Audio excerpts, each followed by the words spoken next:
Assalamualaikum Bu Bidan, perkenalkan saya Ibu Yunika. Saya ingin berkonsultasi mengenai KB vasektomi Bu. Oh baik, sebelumnya apakah Ibu sudah mengetahui apa itu vasektomi? Saya udah cari-cari di internet, tapi untuk lebih pahamnya lagi saya kurang paham Bu. Baik, saya jelaskan terlebih dahulu ya Bu, apa itu pengertian dari vasektomi. Untuk definisi vasektomi sendiri itu adalah cara KB permanen bagi pria yang sudah memutuskan tidak ingin mempunyai anak lagi. Nah, vasektomi adalah prosedur klinik untuk menghentikan kapasitas reproduksi pria dengan jalan melakukan akluasi fasa deferensia sehingga jalur transportasi sperma terhambat dan proses fertilisasi penyatuan dengan ovum tidak terjadi. Nah, vasektomi itu sendiri adalah pemotongan vas deferens yang merupakan saluran mengangkut sperma dari epididymis di dalam testis ke vesicula seminalis. Dengan memotong vas deferens, sperma tidak mampu diejakulasikan dan pria akan menjadi tidak subur setelah vas deferens bersih dari sperma. Dan untuk pada pelaksanaan vasektomi ini, saluran mani yang berfungsi menyalurkan sperma atau sel mani keluar diikat atau dipotong sehingga sperma tidak dikeluarkan dan tidak bisa bertemu dengan sel telur. Dengan demikian, apabila ibu dan suami melakukan hubungan seksual, tidak akan terjadi kehamilan yang disebabkan karena tidak terjadinya pertemuan antara sperma suami dan sel telur ibu. Lalu untuk keefektifan vasektomi itu bentuk kontrasepsi yang sangat efektif Bu. Angka kegagalan langsungnya adalah 1 dalam 1000. Untuk angka kegagalan lanjutannya adalah antara 1 dalam 3000. Berarti ini itu ya Bu, sangat-sangat direkomendasikan ya kalau misal memang tidak ingin mempunyai anak lagi. Betul. Namun harus yakin ya Bu, apabila sudah terjadi itu tidak bisa diulang kembali. Lalu untuk kelebihan vasektomi itu sendiri adalah yang pertama, tidak mengganggu ereksi, potensi seksual, dan produksi hormon. Yang kedua, perlindungan terhadap terjadinya kehamilan itu sangat tinggi, dapat digunakan seumur hidup.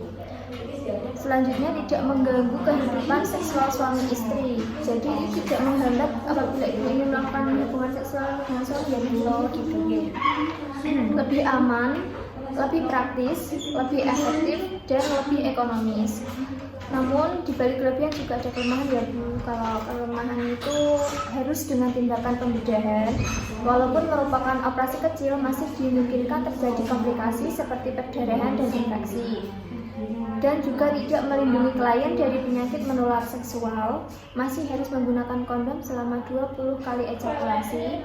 Nah, jika istri masih menggunakan alat kontrasepsi, disarankan tetap mempertahankan selama 2 bulan sampai 3 bulan sudah suami menjalankan vasektomi. Dan terakhir, klien perlu istirahat total selama 1 hari dan tidak bekerja keras selama 1 minggu. Jadi apabila suami itu sudah melakukan vasektomi, itu dianjurkan untuk istirahat total 1 hari, tidak disarankan untuk bekerja.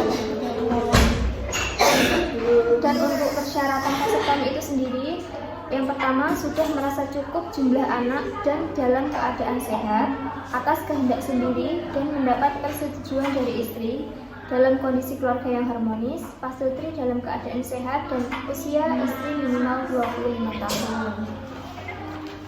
Lalu untuk kontraindikasi vasektomi, yang pertama ada penderita hernia, penderita kencing manis, penderita kelainan pembukuan darah, penderita penyakit kulit atau jamur di daerah kemaluan, tidak tetap pendiriannya, memiliki peradangan pada buah zakar, infeksi di daerah testis, hernia, varikokel atau varises pada pembuluh darah dari buah zakar membesar karena tumor, hidrokel atau tempat cairan pada kantong zakar, buah zakar tidak turun, atau yang terakhir penyakit kelainan pembuluh darah.